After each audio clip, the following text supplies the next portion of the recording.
माझ्या कामावर विश्वास आहे. हे फक्त निवडणुकीच्या काळात का आणतात समोर? कारण ह्यांना काम लपवायचं आहे. यांनी मागच्या 5 वर्षात कुठलंही काम केलं नाही. जसा कोरोना ह्यांना होता, मला नव्हता का? मला सुद्धा कोरोना होता ना. मी एक नगरसेवक, विरोधी पक्षातला नगरसेवक असून सुद्धा एवढं काम करू शकतो. ह्यांचाच आमदार, ह्यांचाच खासदार असून सुद्धा यांनी कोरड्या भागातलं काय काम केलं? कुठलंही काम केलं नाही. एक दवाखाना बांधला, जे प्रसूतीगृह बनवलं, त्या प्रसूतीगृहामध्ये आजपर्यंत एक सुद्धा प्रसूती झाली नाही. जो भाजी मंडई बनवली, त्या भाजी मंडईमध्ये आजपर्यंत एक भाजीवाला बसला नाही. म्हणजे लोकांना फक्त फसवण्याचं काम यांनी यांच्या माध्यमातून केलेलं आहे.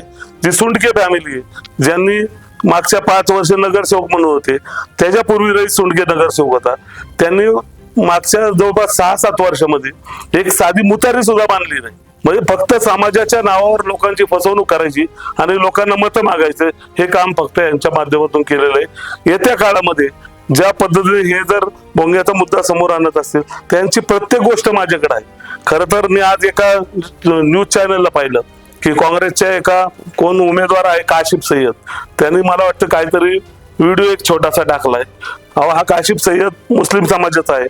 मुस्लिम समाजामध्ये कुठेतरी बार मध्ये जाऊन नाचणं किंवा दारू पिणं हे योग्य आहे का? याचे व्हिडिओ माझ्यापाशी आहेत.